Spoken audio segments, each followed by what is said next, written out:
What is going on, everybody? Welcome back to the channel, guys. Welcome back to Omar BYT.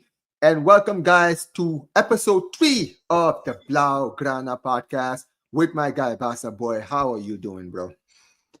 I'm doing all right. It's been quite the heavy week, but hanging on.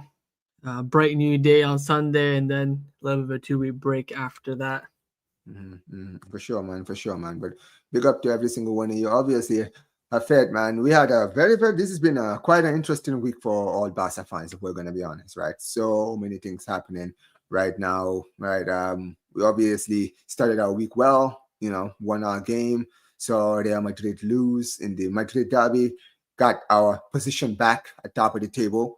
But then, we couldn't capitalize midweek, unfortunately. Ended up losing against PSG. And there's more bad news coming out of the club every single time. But listen, big up to every single one of you guys who are already in the building, guys. Make sure you guys smash the like button on your way in. And listen, have it. Let's get into it, man, because I don't really want to waste too much time, right? Let's talk about the Champions League, right? Obviously, Paris Saint-Germain, this past midweek, we took on, the current reigning defending European champions, who were very depleted, right? Let's be honest, right? They had so many significant injuries. I mean, so do we, but compared to theirs, they had their whole attack basically out. Like Dembele, Doué, Kvaratskhelia, Jean Neves was actually right on the pitch, but then he ended up getting injured. He was injured before the game started. And, they had even guys like Vitinha and Fabian Ruiz who were coming back from injury. So they had a lot of problems coming into this game. And unfortunately, in the end, they still found a way to win, even with all their deficiencies. And I'm not gonna lie, man, I wasn't happy with that performance. It wasn't just the loss. The loss was the icing on the cake. You know what really pissed me off about this game, Hafid? It's really the way we approach this game. I'm telling you, I'm sure you noticed this because I've always asked you your opinions when it comes to Barcelona's runs in the Champions League. You're always someone that is always hard to convince, and I think you've even seen the patterns now yourself, and you've seen it for a while. There's something wrong with this team mentally in the Champions League. We see how we play in the league, right? We are a different beast, right? We always do well in the league, right? But in the Champions League, there's something intrinsically wrong when we are in the Champions League, where we can look elite, world class, right? We could literally look like a Champions League favorite on one game, and then the game after, we will play a team who, on paper, we should beat. It should be completely like, a full-gone formality, and then the players just approach the game so nonchalant, like they've already won the game. That is what pisses me off. And I've seen this for years now. I've seen this now for years. If this was like 1 hour or 2 hours, like, okay, cool. But this is not happening now for years. We saw this last season when we played against Inter, when we was 90 seconds away from a Champions League final. All we had to do was just sit back for 90 seconds. Nobody would have blamed Barcelona for sitting back. But no, we just had to play the flick way of going forward until the final whistle. And then we ended up paying for it. They equalized and they went on to win in extra time. Look at PSG on Xavi's last season. We won the first leg against PSG. We did the hardest work, going away at Parc des Princes and winning. That's the hardest work. Now you're back at the Montjuic. You don't even have to win. Just get your draw and then you're up to the semifinals against Dortmund, who on paper you're better than. But what happened? We shoot ourselves in the foot. We get a red card, and then the heads went after that. Getting knocked out of the group stages back to back. Watching us lose 8-2 to Bayern. Watching us be in the receiving end of comebacks against Liverpool and Roma. Bro, ever since, funny enough, Enrique left, it's like the mentality left with him. The winning mentality in Champions League left with him the moment he left in 2017. Yesterday's the game against PSG for me was no different. We went into that game thinking we already won. Obviously, we were the favorites because player for player, we had the better players. But did you see the way we walked into that game? We saw their depleted squad and we thought, these guys were not going to come and attack us. That would be suicide. That's how we looked at this. And PSG, they were like, hey, listen, what do we have to lose? We're going out there to win. If we lose, then guess what? It is what it is. They worked hard and they got exactly what they deserve. They got the win. That win, no, Barca fans can say whatever they want. The better team won. I don't care what anyone says. The better team won. They dominated us. They had a shot that hit the crossbar. Least had a shot that hit the crossbar. That should have been the winner. So look, for me, I felt this game really proves to me the doubts I've always known about this club, which is unless we really win the Champions League, this mentality is not going to change. We need to have one season where we can actually get it done. Because until we win the Champions League, I'm telling you, Hafed, this is going to continue every single year. But you talk to me, man. What did you think about that performance? I think you are milking it a little bit. I think you're making it more big of a deal just because the group stages. It's the second game. You know, where a lot of people are reacting as if we've just been eliminated from the Champions League when that's not the reality. But I agree with everything you said. PSG were definitely a better team. They cooked us in the second half. Then I think we were the better team for the first half an hour. You know, what caused it? Is it mentally? Is it the system? Is it the stadium? Only God knows. But from what I've seen, I think the conclusion is that this team didn't take the game as serious as we expected. I think they kind of, took the injuries like, okay, we're not fully fit. Let's just, go through the motions. I know they wanted to win. You can see the fight was there, especially in that first half an hour. But I feel like something in the second half was missing. I think Fick was a bit unproactive as well with his substitutions. A lot of people are complaining about the high line, which they always will do when we lose. But when we win, it's like, oh, Flick is a tactical genius. I saw a clip on Twitter, I think this morning, of the Champions League final in COVID when it was Bayern and PSG. Bayern won the final 1-0. Koeman scored. What was it, like early the first half, like 20, 30 minutes in? Yeah. I saw a picture of a freeze frame in the 90th minute where PSG are trying to win the Champions League, trying to send it to extra time. And Flick was playing a high line. He had Boateng, Alaba, and of course they had Mbappe, Neymar, Di Maria trying to run him behind. And still, it was a 1-goal lead, 90th minute of a UCL final, and he was still playing a high line. That tells you right there, he's going to do this no matter what. We could be winning 5-0, 5-5, losing. He's going to play a high line. But I think hopefully this will be a nice little wake-up call. And like I told you, I've reached a point now, being a Barca fan, I'm never going to expect this with the Champions League. I'm never going to feel it. Yes, I'll have maybe moments. I think I said this to you already. The last two times I felt like we were going to win the Champions League was when Messi scored the free kick against Liverpool. Yes. And when Rafinha scored against Inter. Those are the last two times since we won the UCL where I thought we're going to win the Champions League. Even when we went into it after we won the treble, the 15-16 season with MSN in their prime, I was of course thinking, yeah, we're going to win. Who can beat us? But I wasn't like 100% we're going to win it. But those are the two times where I thought, what's going to stop us? And we ended up getting stopped. Yeah, wait and see what happens. I still think we can finish, top 3 or top 4 in the in the group stages. Again, from Newcastle and PSG, I think 3 out of 6 points isn't terrible. If you offered me that back in August, I would have taken it. If you offered me that a week before the Newcastle game, I would have taken it. I thought we were going to get 4 out of 6. I didn't think we were going to get 6 out of 6. But 3 out of 6 is not terrible. It's not terrible because what's terrible would have been, a 2, a 1, or a 0. So I think you go and you win the rest of your games. Let's see how we do at Stamford Bridge in middle of November. That's probably the last hard game we do have. I don't think Chelsea are that great. There might even be more injured team later on because they have so many games in England.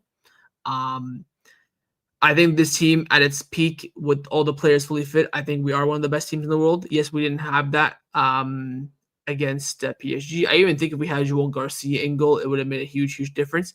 But this team kind of likes to kick in January. We do have our little October FC kind of style too. So I'm not too worried about, success for the season and all we're shit and stuff like that. It's a group stage Champions League game. End of the day, we've won some huge ones back in the day. We've lost some big ones as well and still went on to do things. So I think we even lost to PSG when we won the treble in the group stages. We had them in the group. I think we lost. Yeah, we lost to them 3-2. I remember that game. Yeah, so I'm not trying to make excuses or anything like that. I'm not saying we're going to win the Champions League. I don't think we're going to win the Champions League. I do hope we win it, but I think this game from the Barca fans is being a bit blown out of proportion. Just from the storyline of last season, 2 big teams, yada, yada, yada. Of course, if we won it, I would have been very, very happy, but I wouldn't have, didn't. Unless we won like 5 or 6-0, I would have been like, oh, we're gonna win the Champions. Now we're the best team. No, and that's the thing is, yeah. See, this is the thing, Hafed, right? My problem is not losing. See, here's the thing. I think that if PSG had their best team and we had our best team and we lost, I wouldn't have been angry because you lose it to the European champions. There's a reason they are the European champions. It was never going to be an easy game, right? But sometimes you look at the circumstances coming into the game and you think, okay, we might not be able to beat their first team, but if we are one of the best teams in Europe, or if we are one of the teams that are favorites, we should be able to beat a depleted team like that. And that's my problem. You understand what I mean, right? Because if you can't beat a depleted team, it tells me one of two things. Either it tells me you're not ready to win the Champions League, or you have this tendency to underestimate your opponent.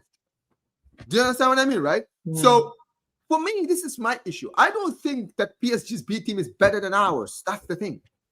That's why I'm pissed. It's not that I think the second team is better. I think that if we came into that game in the same mindset we would have came in if Dembele, Kvaratskhelia, and Doué came in, if we had come with that mentality, I think we would have won this game.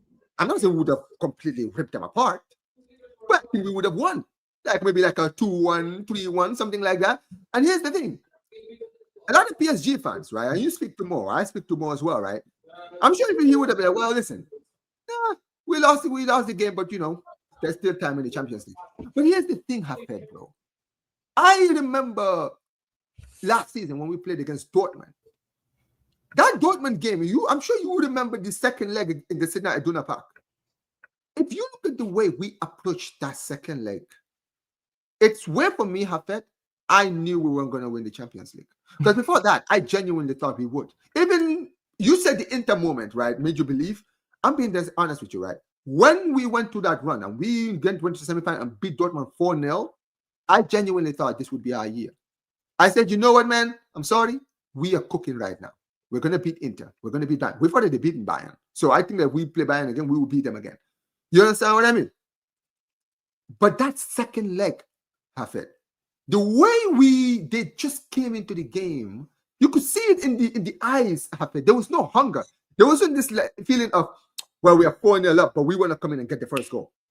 We want to get the first goal, right? Just kill the confidence. Just make them realize, there is no comeback happening today. Okay, bro? Forget about comebacks. You're done. We were better than you in the first leg. We're better than you in the second leg. We came into that game and we just sat back. And then they scored. And you knew, because what happens, Hafed, when you play against a club who are 4-0 down? You think they're going to come in and sit back? No. They've already lost the game on paper. So they're going to come into the second leg thinking, okay, bro, what's there to lose? What's there to lose, bro? Let's play for the fans. That's how they're going to do it. Right? When we played against Roma, that's what they did. You think I'm sure Roma didn't think they were going to beat us in the second leg. They probably just thought, you know what? Let's just win for our fans. And when they were 2-0 up, that's when they realized, oh, shit, this could actually be possible. You understand what I mean?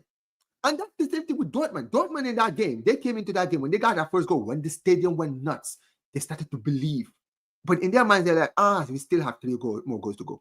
And then they scored the second. And all of a sudden now, that started the second half. You still got a lot of time. If we get the third in the next 10 to 15 minutes, now the pressure's on Barca. That's the problem. We put unnecessary pressure on ourselves, Hafid. It's the unnecessary pressure that we put on ourselves that bothers me. You understand what I mean, right? Because I feel like you can lose, but lose with a level of classiness. The last time we lost, and I'm never happy to see my team lose. But I remember the last time we got knocked out in the Champions League, where I was like, okay, we're just unlucky, right? It was probably 2016 when we lost to Atleti. Because we won the first leg 2-1. We did the job. Atletico Madrid, Simeone played a masterclass, packed the bus. He frustrated the fuck out of us in that first leg. We were 1-0 down. They had a man sent off, and they had everybody packed up. And we still ended up winning the first leg 2-1. You understand what I mean, right? And then in the second leg, what happened? They sat back. And they hit us on the counter. And when they got that away goal, it was GG's. We threw everything at them. And they just packed the bus. And then they ended up getting that penalty right in the end. And they finished us off. You understand what I mean, right? And look, I said, you know what? I can't even fault the team. I think Atletico had a masterclass in that game. Simeone masterclass was what knocked us out. But after that, getting against Juventus. Every other time, I'm like, bro, it's always us. Why do we always shoot ourselves in the foot? Because here's the thing, Hafid, bro. It's about mentality. Do you remember when we lost to PSG in 2017? 4-0. You're basically out of the Champions League at that point. We went to the second leg thinking, what's there to lose? Let's just go out there and pay for our lives. Just all out attack. Nothing. Right? Don't throw anybody in the back. Everybody go forward. Right? And what happened? We got the first goal in the first minute of the game. And all of a sudden now you're thinking, oh my flipping God, we scored after 1 minute. And we were 2-0 up before halftime. And we were 3-0 up before the 50th minute. And all of a sudden now the belief was beginning to be there. And then we got that goal by Cavani. And we thought, okay, the game is over now. They got the away goal. And then we got the fourth. And we're thinking, shit. And then we got the fifth. And all of a sudden now the stadium is going nuts because now one more goal and we're in the quarterfinals. But that's the thing. That Barca team came into that game knowing they were already out. Let's just play for our lives. And if we lose, then at least the fans will know we gave it our goal. You understand what I mean, right? Yeah. And that's the problem. When you don't give that your opponents a reason to believe. We should go into these games, right? Getting the first goal. Even if you're 4-0 up in the first leg, get the first goal in the second leg. Kind of stamp your authority that this tie is over. There's no comebacks happening today. Yeah, you can win this tie, but you're not coming back. It's done. And that's the problem. It's a mentality thing. I made this video yesterday on my channel, right? I'm sure I don't know if you've seen it, right?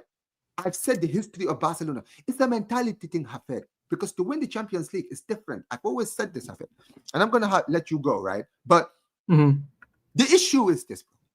Winning the Champions League, you got to have the mindset for it. Hafid. You understand what I mean, right? You've seen Real Madrid in the last decade. Real Madrid dominated the Champions League in the last decade. But we dominated La Liga. They won 2 league titles during the last decade. We won what? 7 out of the 10 in the last decade. We won 7 out of them, right? 7. Now think about that for 1 second, Hafid. We always turned up in the league. We always had the better of Real Madrid in the league. But in the Champions League, they won it in 2014, 2016, 2017, 2018. Why?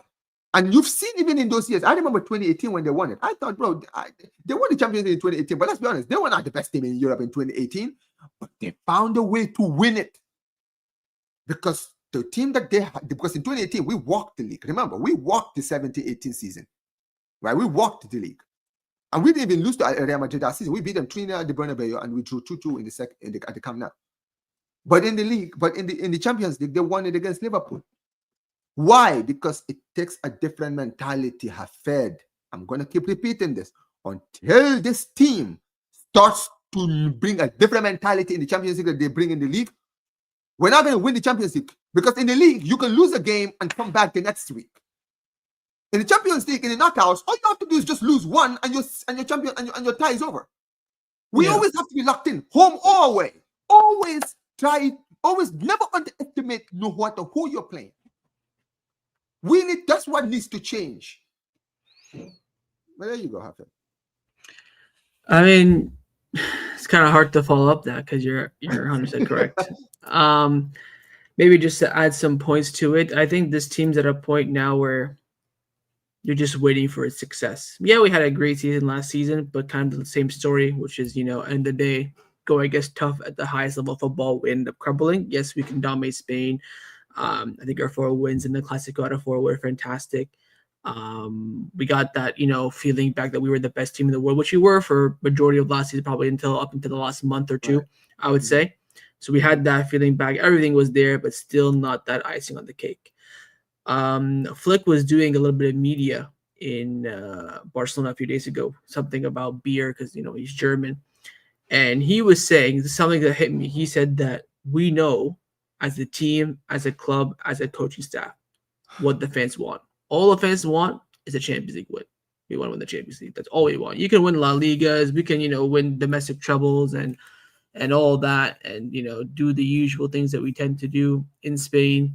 But until we win a Champions League, nothing will feel different. Maybe we win the league unbeaten and we beat Madrid 6-0 both the games that we have against them. Maybe that'll feel a bit different, but until we win the Champions League, or maybe go invincible. Yeah, that's what I meant. Go invincible and then like beat Madrid both times in the league, like 7-0, or I don't know, something crazy like that. Right. But until that happens, nothing is gonna change. I don't feel, depressed or sad from this like I did from Inter last season, PSG before that, Bayern, Liverpool. I don't feel like it because it's early stages, group stages, second game. Maybe this is like the last game of the group stage and we're trying to clinch first place. I feel a bit gutted, but way too early to think that way. And we've seen before the PSG game against Newcastle, Getafe, Valencia, that when this team is firing, look how good we are. And that was the team firing without the best player in the world, Lamine Yamal, as well. So I think this team, there are some tweaks that are needed. I think we need to be much more composed in big games in the last 10 minutes when the game is tight. I still think if Flick wants to play the high line, 1 minute to go, that's his prerogative. That's what he wants. He's the manager. I think he has I don't agree with it, obviously, but I know you don't. I know. Yeah. But he's well in his rights to say, I want to play a high line. I don't care if in the UCL final we'll only have a one goal difference. We saw at the end of last season that him started to drop the line back a lot in bigger games because the fans were complaining about that. But I think the issue mainly in the PSG game was us not being that decisive in the final third. I think in the second half we got cooked because we lost the midfield battle. I wouldn't say Pedri had a stinker or Vitinha had a world-class performance, but we just weren't winning any duels. I think Vitinha had the better of him, let's be honest, in this one. I think they both had good games. I think Vitinha made good games. Yeah. I think Vitinha made the mistake for the goal that we scored, right? Yeah. So I wouldn't say they were both, I think they were both, solid 7 out of 10s in this game. But we missed a lot of chances in the front line. I'm still not happy with Rashford's finishing the final third. I think he's improving. He's looking much more confident. He was arguably our best attacker, though. If we're going to be honest, for sure, I wouldn't disagree with that. I'm just saying that if he's more clinical, if he makes that final movement that's correct, we can be much more decisive. I still don't understand why Flick's so obsessed with starting Ferran Torres as well. I'm so tired of this, man. I mean, he gotta go. We had Gerard Martin at left back. He does his best job as a substitute. We've seen him cook as a sub. I don't know why. For some reason, this guy he always likes playing him. But yeah, go ahead. But I think the main which fullback were you talking about? You talk about Gerard Martin. Oh, Martin. Yeah, so I think Martin was being. I'll be honest with you, I think people are kind of like overdoing it. I don't think he was so good. I think our defense wasn't good. I think both. Let's be honest. Kunde was getting absolutely cooked in this game, bro. Let's just call it space. Bro, you were getting cooked by Bacola, bro. Like, come on, man. I think this game showed me that we need, in order for, I think there's a few things that we need that compete with the Champions League. Number one, we got to be much more deadly in the final third against bigger teams. Number two, we got to pray to Allah that we don't get any more injuries in big games and big moments. And number three, we need Araujo to be in his prime. I think if you have, let's imagine our best team, right? You and I probably can pick it easily. Center back right now is probably Eric Garcia and Cubarsí. We are not winning the Champions League with Cubarsí and Eric Garcia as our center back. Absolutely not. No. I think there's a team, Kunde, Balde, Frankie. I think Christensen and Araujo for me would be our best combination if we are to win the Champions League. I said all summer long, all the defenders right now in their peak, at their best, our best defender is Christensen. Thank you. 100%. Bro, I literally have to fight my own fans every single time, bro. But Cubarsí just has the talent. He needs to grow on his on the ball. He's fantastic defensively. He isn't terrible, but again, he's making big mistakes in big games. But my point being is, we both have the same our best team. UCL final tomorrow, everyone fully fit. We know what this team's gonna be. Mm-hmm. That team against a prime PSG this season, a prime Bayern, prime Real Madrid will not win it. We need one of Araujo and Christensen to be at their best to complement Cubarsí, like Inigo did last season for Cubarsí, but it has to be better than Inigo because I think Inigo and Cubarsí last season they both consistent. That's what he was. Consistent, and they both complement each other very, very well. Inigo was leading the back line, especially with him being left-footed, and made the system and made the ball flow so much better. Now that we have right-footed center back, it's going to be a bit challenging. But if we get Araujo or Christensen, the level that even 90% of what Inigo was last season, I think we can do some crazy damage in Europe. Because with them two together, I think Eric Garcia played well against PSG. I think he was 100%. I think our best player, him alongside Rashford and maybe Pedri being our best three players. I think he's fantastic. I think he's an absolute warrior. I think he's a great defender. But peak of football, I don't know if he's it, because at the end of the day, Kubarsi is guaranteed just basically based on his IQ and his ability on the ball. I don't mean to interrupt you, but why? Why? Because no, so please, I know like you, I said, you are a guy who always sings the praise of Kobashi, but I'm gonna have to say this. Okay? I don't think Kobashi is a terrible player. I think he's got great potential. I think he has the potential to become one of the best center backs in the world. Absolutely, I think he is the future of our backline. But you see, the key word I just used there was future. Hafed, I'm sorry, we are Barcelona. We are trying to basically build the best team that can win for us now, right? And let's be honest. I've said this before, I'll say it again. I don't think Kobashi is a terrible defender. I think he plays like a defender of his age. And defenders of his age, you're going to make mistakes. These are things that experience brings sticks out of you as time goes on. The issue is this, Hafed. He's making mistakes in crucial moments, especially his tackling. The timing of the tackles is what bothers me. Because he tackles, he does his tackles, but you can see sometimes he's always mistiming it. And sometimes his mistiming has consequences. You understand what I mean, right? Whether it is giving away a goal or giving away a red card. And when you are playing for a club like Barcelona in a crunch game in the Champions League, and I know this was not a crunch game, but in the crunch game of the Champions League, I cannot trust Kobashi, as good as he can be, or as good as he is now, right, to not make mistakes, because he's shown us at his age, he's still prone to it. So this is why I keep saying, for me, for now, we got to just work with Christensen and Araujo and fill Kobashi in time to time until we've seen that he's gotten those mistakes out of him. Then we can start trusting him to be a starter. I mean, what do you think? I can understand why he's a starter.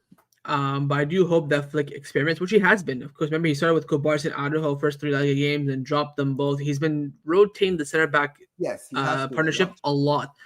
Because I still think Flick is trying to figure out what his best center back pairing is. I think if he has UCL final tomorrow, he'd start Eric Garcia and Kobarsi. But I genuinely believe that Hansi Flick himself does not know what the best center back pairing is. And you and I both agreed. Every center back, every center back in our team right now in their prime. Probably Christensen and Kubarsi start, I would say. But I was here thinking while you were giving your little monologue, like, imagine like Christensen and Araujo both together, both at their highest level. What we saw, back under when we won the Xavi. League, they were the best defense. That for me is a defense that can compete in Europe. Both, tall, strong, fast, good on the ball. Well, one is good on the ball. The other one is, what he is. But I think there's a lot of pressure on Kubarsi as well, based on the expectation that he has. I still think he's an absolute elite player. I just think that he's still growing. The poor guy is still 18, 19 years old, and I'm not trying to make excuses for him because I did go in on him after the mistake he made. Because again, like you said, we had the Benfica red card last season. It's not the first time, and it probably won't be the last time. But for me, I think our starting team is strong enough and good enough to win the Champions League, based on, we have a little luck on our side. We play well, stuff like that. But that defense needs something, especially at fullback. Balde or Koundé get injured and we're cooked. At least with Koundé, you can, we have an okay option to Eric, which I do like Eric at right back a lot more than center back. I wouldn't mind if Flick's really obsessed with Eric. I wouldn't mind putting him at right back and then Koundé at center back, but Koundé hasn't played center back. I think that's what we need to do, Hafed. And that's another thing. I feel like if he's experimenting now for his best defense, he needs to try, and this is just me, but why don't you try maybe bringing in Koundé back at center back? Maybe put Koundé and Araujo, Koundé or Kobashi, and try to move Eric Garcia. Because I think we've seen in the last few games, let's be honest, we've seen that Eric Garcia has been incredible, especially going forward. Have you seen his movement? Like, his movement going forward is actually very underrated. He does a good job defensively as a right back, which I have to give him credit for, because I don't think he's the best on the eye defensively. But he's been able to handle himself well. But most importantly, he always compliments Yamal. You can see he's always running, always making runs, giving Yamal an opportunity. He hasn't played with Yamal so far a lot this season. But I think that the fact that he goes forward so much, he gives an opportunity for Yamal to bring himself inside a lot more because he's got that energy to go back and forth. You understand what I mean, right? So for me, I want to see, because Koundé, right? I think Koundé's best quality is defensive work. You understand what I mean, right? So bring him back to center back. Listen, I think people have been telling me, they're like, Omar, this guy wasn't good as a center back. I don't know about you. What do you think? Do you think he wasn't a good center back? Because I think people have been harsh. I don't think he was great, but he was one of the best center backs at Sevilla. That was the reason why we bought him. Like, we bought him we got him off the hands of Chelsea. Chelsea wanted him. Remember, they wanted to sign him, and we signed him off him. So clearly, he was doing a good job as a defender before we signed him. So for me, I think I would rather see Eric Garcia play as a right back and Koundé get moved back to center back. And who knows, if one of those combinations work, we win. I wouldn't be opposed to that. I just think that Koundé has to play center back in so long. I think he played a few games under Flick. I think he got shifted like a center back in some of the opening games and things like that. But I wouldn't mind that either. But it's just about, I think, finding the right formula in the defense. I think that's what's holding us back now to really take that next step up. Of course, Balde staying fit. At the end of the day, Balde is world class. He's probably the second best left back in the world, but he just can't stay fit for a consistent period of time. Even in the 10, I know people have been going in on Olmo, which I have as well. I think he's been, he's had a terrible start to the season. I'm sorry, Hafe, I don't care. Yeah. I think Fermin's definitely the starter now, even when he comes back from injury. But there's two fantastic players there, so I'm not worried. Even if Fermin is injured, we can just pray that Olmo does well. The front line is fully fit, is good.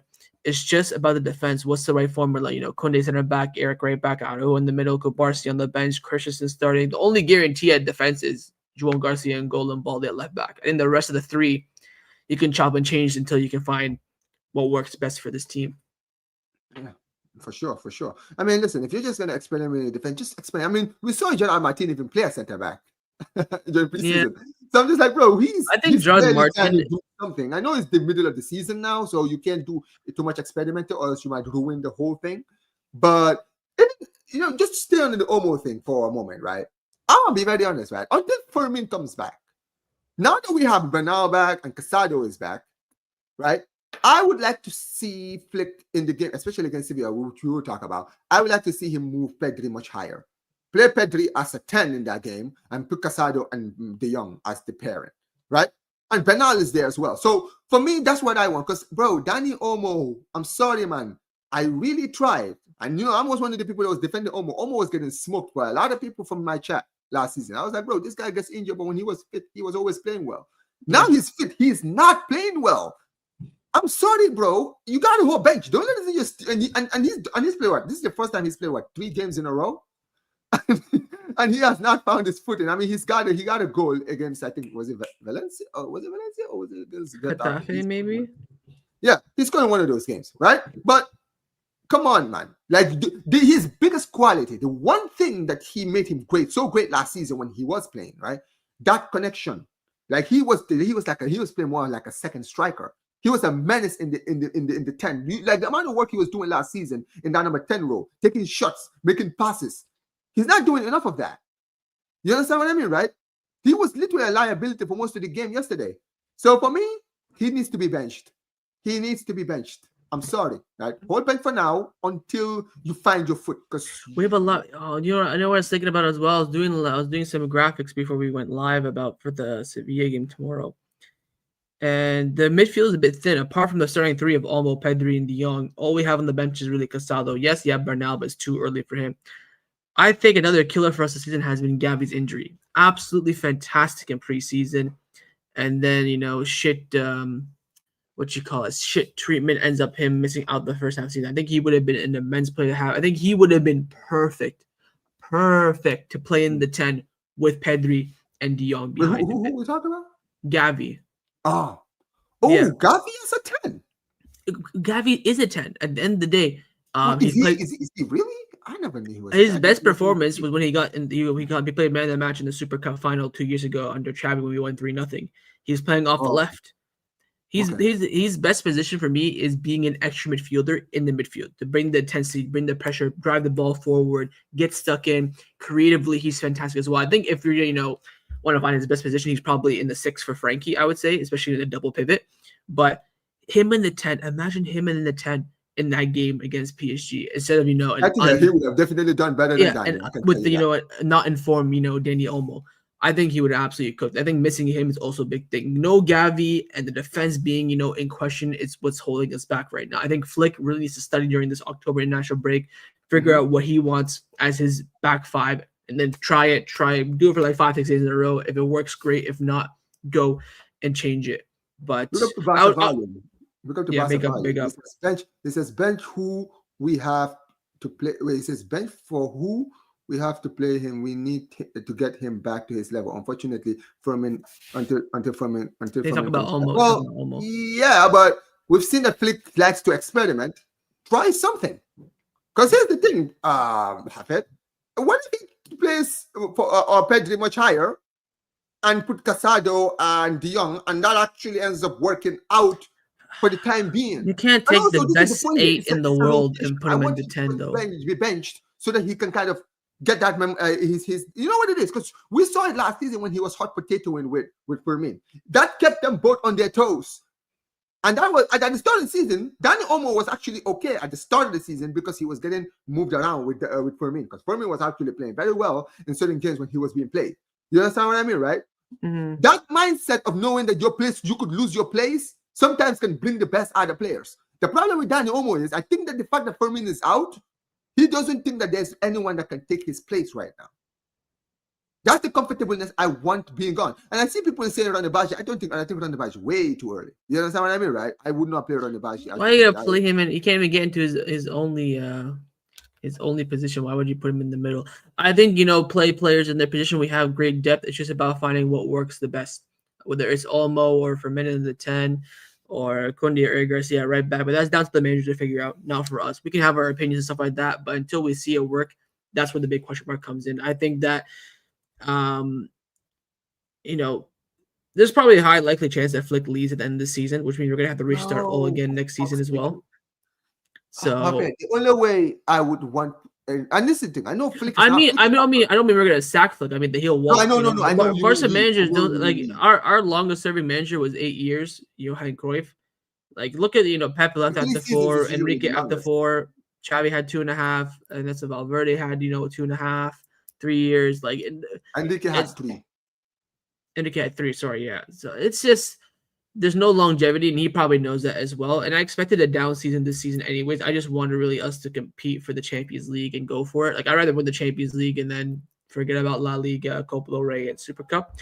I think the Super Cup is very, very important because it brings a lot of morale in January as well, getting that little taste of a trophy. We've seen that, Real Madrid and Barcelona love to use that to our advantage. So I do think the Super Cup is important, but Champions League comes down to your form, how other teams are doing, and your luck and your run in the knockout stages. And 100%. Until Flick figures out this formula, the team locks in. I think this team last season showed that they really want to win the Champions League. They've reached that point where they're all focused on it.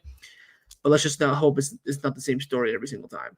I think that PSG. This is why I'm mad, because I really, honestly, Hafid, I'm just like you, right? I would genuinely, right, tank the league this season if it means we win the Champions League. No, because we're. I don't want to use the word tank because I never want to see my club. I know what you mean. Yeah. But honestly, for me, right, because I've seen us win the league a lot, right, and we have proven that in the league we're a different beast, right. I want to see these guys be able to do it with the best in Europe, because that for me will show me that we are officially back. You understand what I mean, right? Because we've seen even in our worst eras. Let's be honest, right? In our worst eras, we always found a way to still win leagues. Well, we won a league we won a league within 2 seasons of apparently being bankrupt. People were thinking that we were never going to challenge for the league again. We were finished. We lost Messi. Within 2 years, we won the league again. So winning the league has never been Barca's problem. The Champions League is a different beast. In Champions League, we've won it, but we really have to build a team to really win it. You understand what I mean, right? But we'll see. I mean, let's talk about Yamal for a second, right? Now, I think Yamal had a good first half. second half, Nuno Mendes had the best of him. Let's just be honest. I think Nuno Mendes had the better of him. I don't think I think Lamine got on the did ball well in that the much first in the second half. And the one time he got onto the ball in space, he of course won that free kick where Nuno Mendes probably should have been sent off. He didn't really get the ball at all. We just could we could not have even one semi-decent spell of possession in that second. I would love to see the possession stat for just second half alone. I think it's probably like 80% PSG, 20% Barcelona. Like, it seemed like it, didn't it? We could not get on the ball at all. And that was the thing. Our passing was terrible in the game, in the second half especially. We could not hold on to the ball for like 2 minutes. I think that comes down to PSG's press. We just couldn't beat their press. I think we weren't really, accurate too much as well. But, I still don't think, like, apart from Dani Olmo, any player playing, like, actually poorly. I think it came down more sort of, like, he didn't make the adjustments. The subs that we wanted, he made, but he made so late, like 70th, 73rd minute, where that should have easily been, 55th or the hour mark. But it's the same problem over and over again. That's why I feel like numb to this feeling. It's like, oh, whatever, we lost. Yeah, you know what it is, and that's why that's the same thing with me, bro. I lost it when we lost the game, but it wasn't necessarily the loss itself that hurt me. It was watching that second half and seeing the way we turned up for that game, which made the loss even more painful. Because if we had played to our best and we were just unlucky, because we were unlucky, let's be honest, right? We had 2 chances where we should have scored. Well, we had 2 goal-scoring chances cleared off the line. So we were unlucky, right? We were unlucky. We had chances to win, right? If we had that kind of game and then we ended up losing, I could say, well, it was luck, it was on our side. Congratulations to PSG. They did their thing. They capitalized on their chances. I don't think I've seen Barca play at their best half. That wasn't our best performance. And that is what bothers me. Because I think that this team have shown they can switch off and play well, and then they can switch it off again. You understand what I mean, right? And that's not good enough. In the Champions League, you can do that in the league. And I don't even agree with them in the league. But in the league, you can excuse it because you can still come back and get back to your feet. In the Champions League, you do that one time, it could be costly. You understand what I mean, right? And that's what's always been our problem. But Lamine Yamal, Hafed, is injured. 3 weeks. Bro, what is going on with our team, Hafed? It looks like we rushed him back, but hey, he misses international break, so I'll take it. I'm not even too okay. So he's our run first week after international break. Right? Yeah, our run is quite easy. I think we have Girona and then Olympiacos all at home after the international break. Like, it's not too bad. I think probably the game that's tough before the those are 2 games, of course, before the Clásico. Right. But they're saying that he could be back by potentially Girona or the El Clásico. That's what they're saying.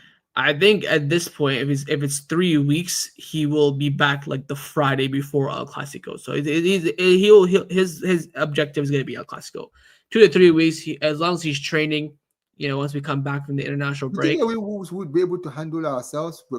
I'll risk it with him. Get him on pay killer, let him play the game, and get another 2-3 weeks relapse. I don't mind. He has to play Clásico. Like if he plays, talking about the rest of the team, though, Hafed, do you think that because now we have no Rafinha, no Yamal now, so there's Rafa will be back for Girona. Fermin will be back for Girona. I think Joel Garcia is probably going to miss. He's going to be out until after. Yeah, Clásico. I want to know what your thoughts are on Szczesny. Do you think he's like good? Things overhyped. Think because he smokes, everyone likes him. I mean, you know what it is, Hafed? He came at the right time when we were in the mud. Desperate. That's the thing. He came at a time when we were desperate for just any goalkeeper that can just save a ball. Let's be clear here, right? And fair play to him. He was a retired player. He was retired, came out of retirement, and did well for a player that hadn't trained for a while, right? But we knew that this season we were never going to be able to rely on him. Now, I think he's a good number 2.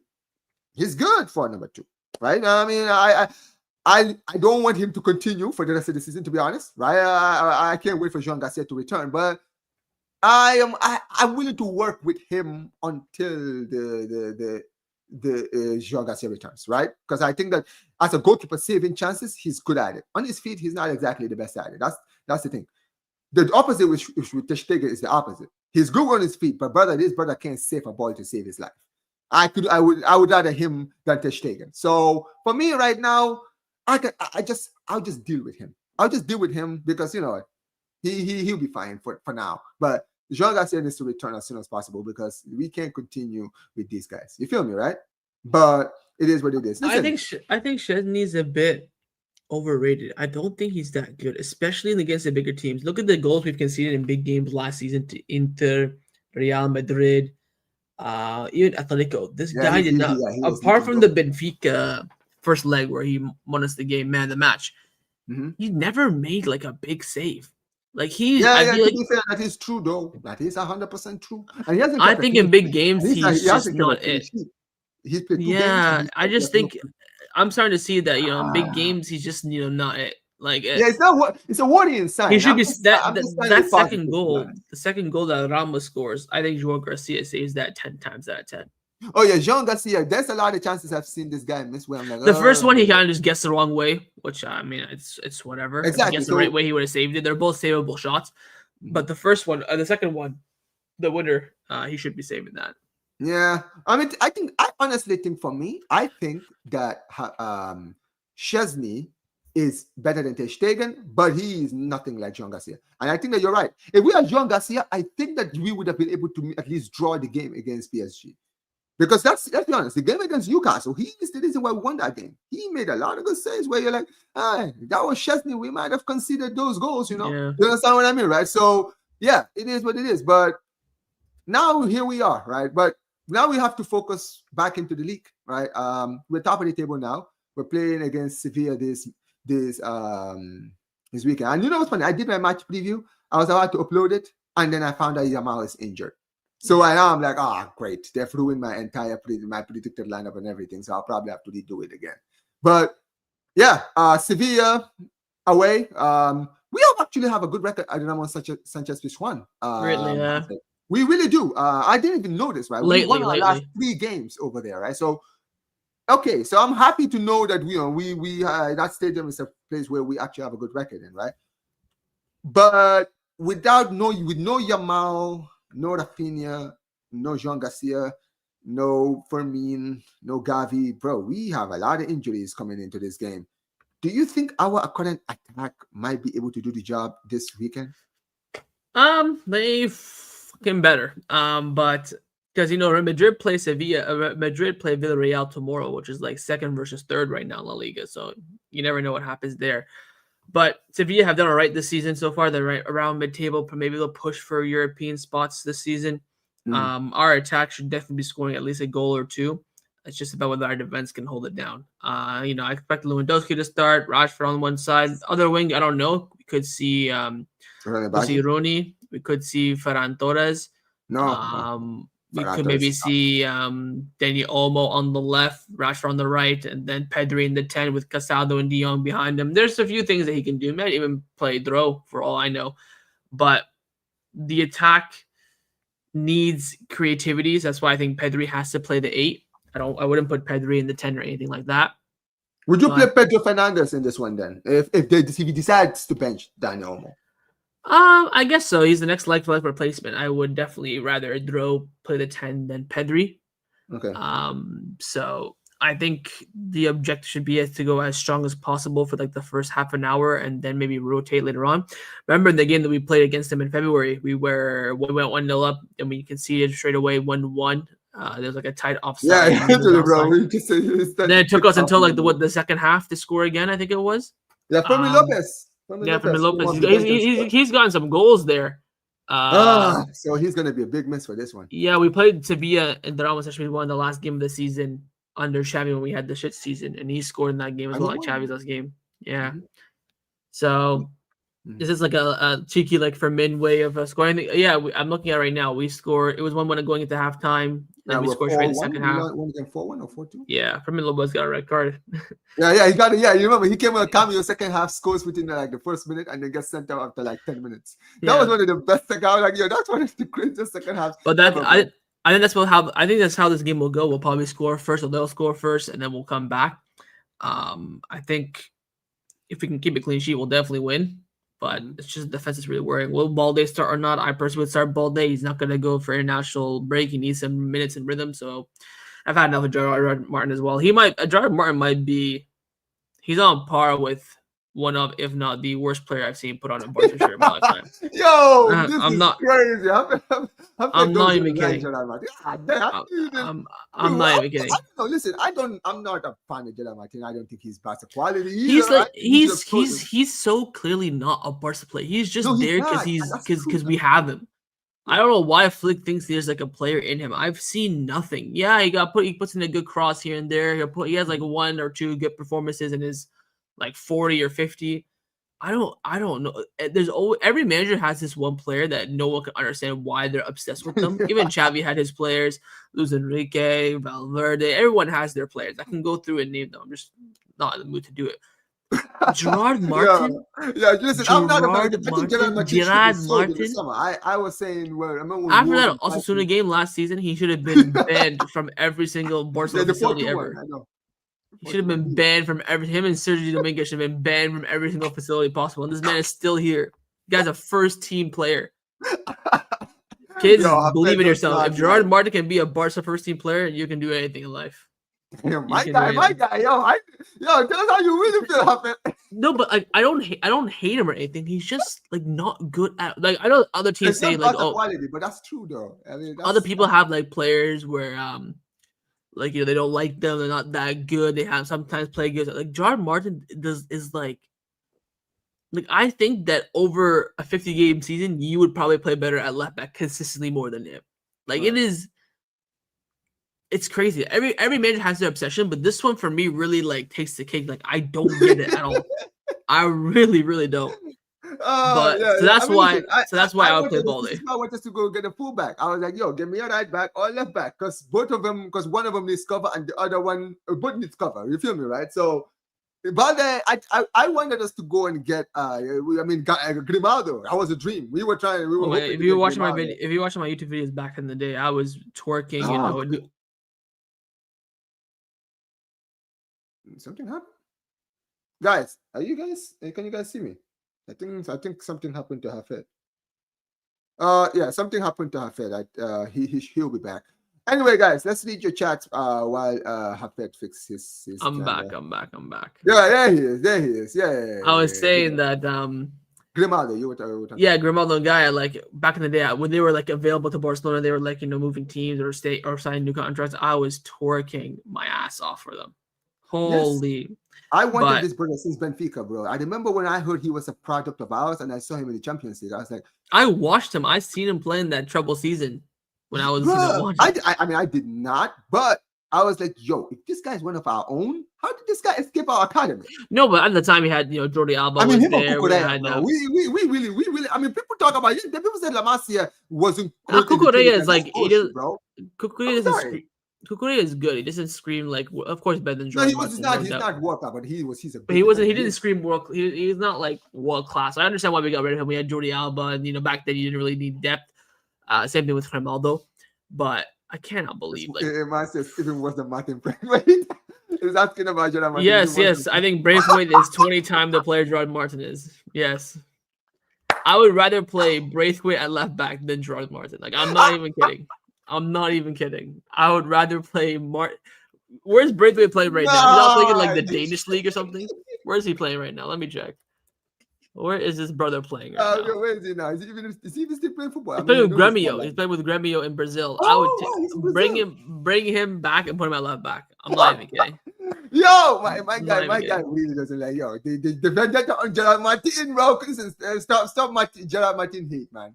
Yo, my guy, but Sam here hates Jordi Alba. He's the biggest after Jordi Alba. This guy he hates Jordi Alba since he started crying in that 4-0 when we lost him. Ever since then, he's hated him. I'll take it into Miami since then. But yeah, I mean, listen, Hafed. At the end of the day, so what's your prediction of this game? What are you going for the game against Sevilla? I think both teams will score. I think it'll be like a 3-1, maybe 2-1. I can see it very similar to the Real Oviedo game where we maybe go 1-0 down or we score and they equalize and we win. But I definitely think that for sure, like one thing that will happen in this game is that both teams will score. Yeah, I'm going 2-1. I was going to go 2-1 before the Yamal injury. I think this one is going to be 2-1, right? I don't want to lose this game, bro. I'm a very honest man. That will just capsulate my entire week, man. I don't Please, think we just will. I think we might. I think I'm there's worried though. That's the thing. I am worried. Even though we have a good record at the Sanchez Pizjuan. I would say there's like a 50% chance we win, then like a 40% chance we draw, and then like 10% for a loss. I think a draw is definitely a I have viable this result. unearned feeling in my back. I'm like, we have a good record there, but the records are meant to be broken, man. But this is the second last game. This is the Yeah. second last game before El Clasico. We have this then Girona, so we need to win both to have a lead going into the Clasico. We don't even know what will happen with Real Madrid tomorrow. They might drop points against Villarreal, and I believe they're at the Bernabeu. Oh, yeah, at home. But you know, you never know. You never know. I mean, yeah. I mean, look. I mean, hopefully, if they get a draw there, I'll be over the moon, right? Because I do want us to kind of open a gap with them, so that if they do draw, let's say, and we win tomorrow, I can be all right, cool. I don't want to see us lose before El Clasico. I really want us to go unbeaten, right? And give ourselves the best chance when we go and play them at the Bernabeu. But we'll see what happens. But this is the last thing I want to talk about before we go, right? And I'm not going to spend too much time on this, right? But have you seen, Hafed, the Bartomeu news? Have you seen it? Listen, I have a video that's coming out tomorrow where I am explaining this whole thing. So I'm not going to spend this stream because I know, you're going to have limited amount of time, right? I do as well. But Bartomeu has finally been charged. He's going to the trial the day after my birthday on the 24th. He's going to be in the high court and he's going to be sitting down. But basically, Hafed, we already knew, right? We both content creators, we do a lot of like digging into the club. We see how our finances are. Bro, I'm telling you, Hafed, when I was reading this again, I nearly broke something in. I swear I had my controller. I nearly hooked my controller off my window. Because I could not believe just how this brother was spending money, bro. And that's the money that people think I'm talking about the 100 million here, 100 million there. No, those are the money that we know he spent. I'm talking about the money that that the people didn't know he was spending. The 15 millions, the 1.2 millions, 1.5 millions that he was giving to administrative expenses, marketing expenses, scouting expenses. Can we talk about, like, I'm like, what are these words? I was reading the one where he was talking about the stadium, right? That was the one that really took the cake for me, right? He gave away 1.5 million for scouting expenses for a stadium build. I'm like, oh my God, this man was actually trying to ruin my club. This man was, you know what? I think this man realized he wasn't going to stay as president, Hafed, because he knew Barca fans hated him. And we couldn't wait for the next election to come around so that we could kick this guy out. So he said, yo, I'm going to fuck this club up so bad that the next guy who comes in is just going to have hell. And he succeeded. Because, bro, Laporte, the moment he arrived and saw 1.3 billion, he's like, the fuck?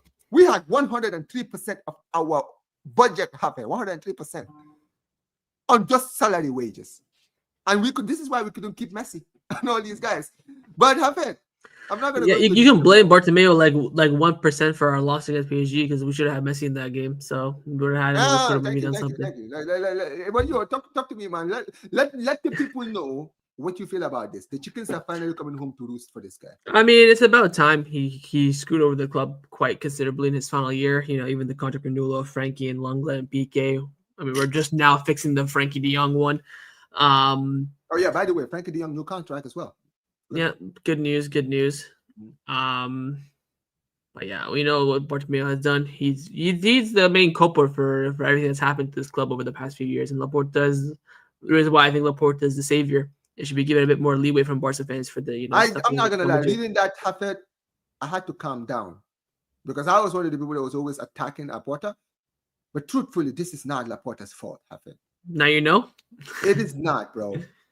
And the thing, Laporta came in and he was still hiding it from him. He had to do a whole I'm not audit. saying Laporta is perfect. He makes a lot of I feel like he makes a lot Nobody's of perfect. Nobody's perfect. Those things, yes, right? Yes, and those things I'll blame him for. But please, guys, if you see this club and you see the fact that we're not spending money and we're struggling to register, this is not on him. But the thing is, we're not even broke anymore. Even Deco was doing an interview yesterday. Anymore, but we still Deco did an interview yesterday with Mundo Deportivo. He did an interview Deco with Mundo Deportivo 2 days ago. He's like, yeah, we're not broke. We got money. Just the issue is just restrictions from La Liga. Like, oh, you have to do this and that. So we have money. Money is not the issue. Just fitting the money into La Liga's rules and stuff like that. That's what the problem is. But all this came from him. So hopefully he can rot in jail for a few years. Yeah, 6 years they're saying maximum.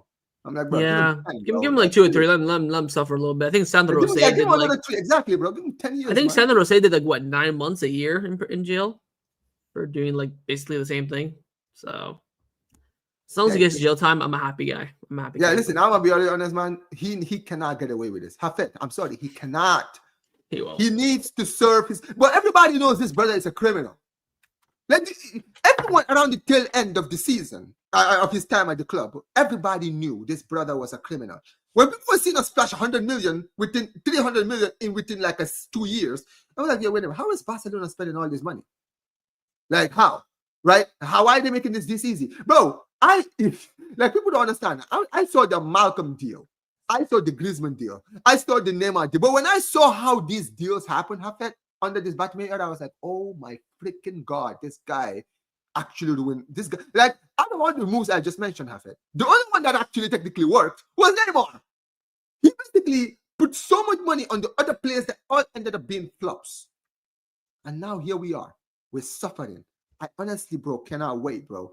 The day after my birthday, I expect to go to my computer and find out that this brother has been found guilty and he's going to spend the maximum of 6 years, bro. On a real, bro.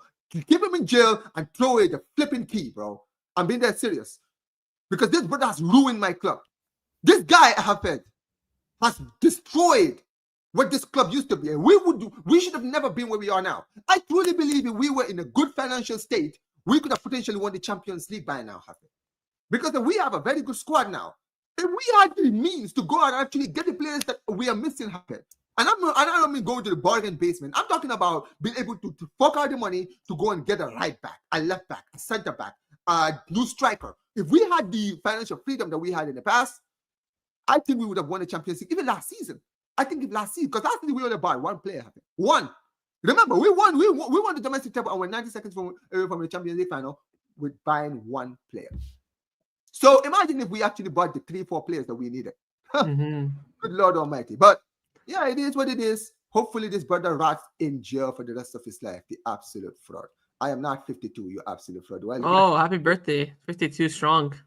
Man, call me 52. Hey, listen, man, I'm the youngest 52-year-old you ever see, man. Listen, I hope I look like this when I'm 52. Yes, I'll sir. tell you Yes, that. sir. Yeah, man. But hey, listen, big up to all the people, man. Have fun, man. Talk to the people. Tell the people what's coming up, man. You're doing the watch along for the game on Sunday, right? Yeah. Just, Barcelona content throughout the international break. I'm going to try and do some things, even though it's kind of, dead right now. And then hopefully we lock back in after international break. Olympiacos, Girona, then El Clasico. Let's hope we can bring the morale back up in the fan base and also in the locker room as well. Yeah. I mean, look, for me, this game, Hafet, I don't expect it to be great. I mean, listen, I will be more than happy. I'll be more than happy to be proven wrong. I hope we absolutely dog walk them, right? So that I can have a great end to my weekend. But I don't think it will. I think we will just go in. I think, Sevilla are going to give it their all. We will give it our all. And we'll just find a way to just get the win. And right now, with the week we've had, we just want to win to just kind of be happy with something, right? And, go to the international break, still unbeaten, and get ready for, when our players are back, like Rafinha and all those guys return, we can come back, we can settle back, right? But yeah, man, big up to every single one of you guys who have been here. Make sure, guys, you guys subscribe to Barca Boy's channel, guys. The link to his channel is in the description, guys. If it's not there, I will be putting it in there, guys. Make sure you guys go subscribe to him. Next episode, the 4th. This is the 3rd, guys, because the 2nd episode was on his channel. So it's hot potato. I think when are we doing next show? We doing it on Monday or we doing it on Friday?